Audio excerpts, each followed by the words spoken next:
They scored 3 offensive touchdowns in 10 plays against the Seahawks on Saturday. Right. That's like there would go whole games where they wouldn't score 3 offensive touchdowns. But you're right. It has evolved now. It is a different offense. And obviously that's due to Christian McCaffrey and it's due to Brock Purdy. And we can get into Brock a little bit. In the first half, he was not the same Brock. 9 of 19, 147 yards. Now he had 2 touchdowns. So that obviously is good. But we saw him miss throws. The first throw of the game he missed, uncharacteristic. He did not look like himself. However, second half of the game, 9 of 11, 185 yards, 2 more touchdowns, and should have had a third touchdown because he makes an unbelievable play to hit Brandon Ayuk in the back corner, and Ayuk just dropped it a little bit. So he should have had 3 touchdowns in the second half of that game. I don't know. I mean, he said that Kyle told him, like, look, dude, the plays are there for you. And he kind of just settled in. So maybe it was nerves, but he was 2 distinctly different quarterbacks. He was playing like Jimmy Garoppolo in the first half. And in the second half, he got back to playing like himself. Yeah, I mean, he was playing like Jimmy Garoppolo besides the one thing, and this is the one credit I'll give him, and Kyle Shanahan gave him this same credit after the game, is that even when he was going through his period where he was not himself, his accuracy wasn't exactly there, his pocket management was mostly awful in the first half.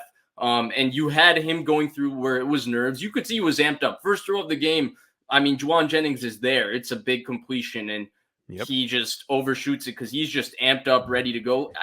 He's a rookie. You get nerves. It makes sense. But with all of that, he did not give the game away in the first half by turning the football over.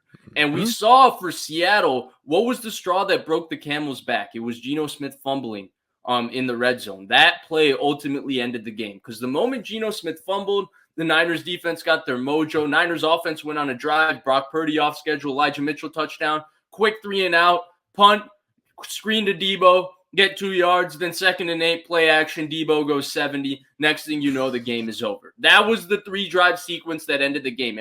And the reason that happened, the turning point in this game was a Geno Smith turnover. And now Geno Smith is playing with a less margin for error than Brock Purdy, right? I think a lot of us would have felt that the talent discrepancy is so large that even if Brock did turn the football over, the Niners would have had a good chance to win. But he didn't. And that's really important. And in the first half, right, it was uncharacteristic. Not only was he missing throws with his accuracy, he was managing the pocket poorly. If there's one thing you and I have talked about consistently on this show from his first start, if there's one concern, he doesn't get up into the pocket. It might be a size thing, but he always tries to escape out the backside. And he tends to drift away and try and create an off schedule, drifting out the backside of the pocket, but it also leads to negative gains, and it leads to him sometimes missing available plays that are there if he just steps up in the pocket on time and on rhythm. Well, that's what he did in the second half. He got away from drifting in the pocket. He moved up. He stood still. The protection was outstanding from the majority of the game. Yep. But you understand that his nerves could be a part of it, and the nice thing was that he didn't turn the football over and give the game away while his nerves were affecting the game. And that's been one of the biggest differences, especially in the playoffs. You win the turnover battle, this Niners team, they're going to win. Like they are going to win. There's just too much for you to have to cover as a defense. Now, I'm going to take a little bit of a risk here because I didn't verify this myself, but I did see this on Twitter. Brock Purdy, more attempts 20 yards down the field against Seattle than Jimmy G in 6 career playoff games. I don't know if that's true. It feels true. Sometimes in 2023, sometimes that's all it takes for something to become true. But look, Brock was, even in the first half, some of his misses were him just chucking the ball down the field. Right. And I think what I noticed watching the game a second time, if you go back, what do we complain about with Jimmy Garoppolo, or especially earlier this year, right? On the TV copy, you watch the game and you count before the snap how many defenders are in the screen. With Jimmy G, it was like 9 or 10 or sometimes all 11. Well, Seattle was loading up to stop the run. They had 10 guys in the box a lot of the time, and we have been screaming and waiting for a quarterback that can make a defense pay for playing defense that way, and Brock has so far, and he definitely did on Saturday. And I think his aggression to me is another example of the nuance when we talk about quarterbacks, right? We always equate strong arm means he pushes the ball down the field. Weak arm means he doesn't push the ball down the field. No, it's more of a mindset thing. Now, arm strength does give you a massive advantage, right? If you have a strong arm quarterback, he can afford to be late. He can sometimes push the ball down the field without his feet being right. He can maybe throw it into a tighter window or on a line or make a throw that, Brock Purdy physically cannot make. But when you're playing in this offense, when people consistently get open and the offense consistently sets things up on time and on rhythm, really you just have to be able to see it and willing to cut it loose when you see it. Because most quarterbacks, even Brock Purdy, whose arm I would say is nearly as good as Jimmy Garoppolo's. Objectively, I would say maybe Jimmy Garoppolo is a little more gifted all-around thrower than him. But it's not like his arm is like Matt Barkley or Jake Fromm or something that's like not by NFL standards, right? Like it's in the below average when it comes to starting quarterback arm strength, but it's enough to make every throw is what I'm trying to say. He's tall enough to ride the bumper cars. Yeah, exactly. That's a great way to put it. And even with that, in this offense, when things get open, we see that he's able to see things and he cuts it loose and he's aggressive on time and on schedule. And if you're able to do that, sure, he might not have the arm strength to throw it late, but when you throw it on time and on schedule, he has the arm to get it there. I mean, even the play that he missed Debo and everybody said he missed Debo, I saw the play on film. I'm sure a lot of people saw it because it's been all over Twitter right there. He put the ball on the money. Ayuk, it was there to throw the post to Ayuk. He was aggressive. He cut it loose early. Ayuk stopped on the route. And so that just tells you why he's able to throw the ball down the field. It's not something he's doing physically compared to Jimmy Garoppolo. It's a mindset. And the one thing that's clear to me that was maybe a little bit unclear in the first half against Seattle, because he did miss a few underneath defenders when they would rotate down from too high to one high and have like a robber defender in the middle of the field. He did miss him a few times in the first half. But besides missing him a couple times in the first half, the one thing that's been clear to me in 7 games of Brock Purdy, and I don't want to I hate doing this, but I always do this every show, and then I say sorry for doing it. This time I'm not going to say sorry. I'm going to compare him to Jimmy Garoppolo. He sees the field better than Jimmy Garoppolo. And that's the big difference to me. It's not a physical difference. He just sees the game and feels the game more instinctively better. And then the other thing I want to highlight, right? The first thing I wanted to highlight with him was that he didn't turn the football over when he went through his lull, and then he found his rhythm and he was bang, bang, bang, bang, bang, touchdown, touchdown, touchdown. But the other thing I want to highlight is we've talked about how he seems to have the instincts to make plays off schedule, right? It's not anything about him physically, though he has great quickness, is he has an instinct, a creativity, and an ability to do it.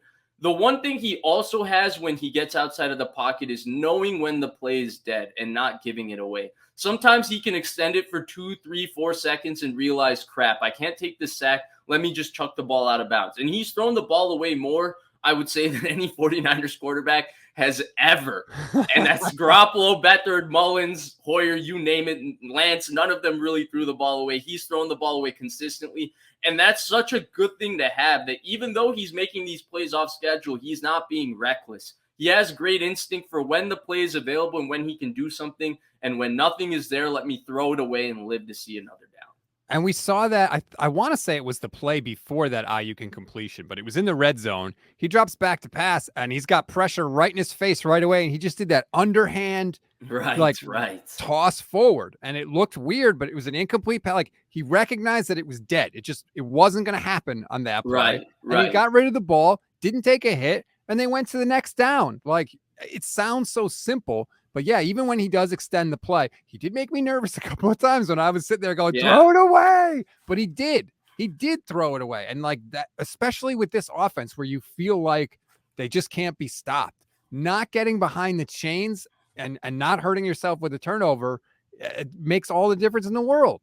Yeah. And I think this is actually a dangerous game for other teams and other people for him to have, right? So you and I have had the opportunity, because we do this every Monday and we are fans of the Niners. We watch him every week. So we know that on the Brock Purdy scale, right, while he was great yesterday for his first playoff start, it was not as impressive as maybe the Miami game or the Washington game or even the Tampa Bay game, right? It was those games I would say were a little bit better than how he played yesterday. On the national scale, people were looking at it and like not seeing what the hype is with the Brock Purdy. The cool thing to me is when you go back and show him this game, you can go and show him, hey, you missed this, you need to settle down here. Yep. But you can say, even when you didn't play your best, you played so well and we are so good that you did all of this. Like, it's a great, I think, confidence builder for him to know, like, man, it was my first playoff game and I dealt with the nerves and dealt with all the things that a rookie quarterback and a first-time starter deals with in the playoffs,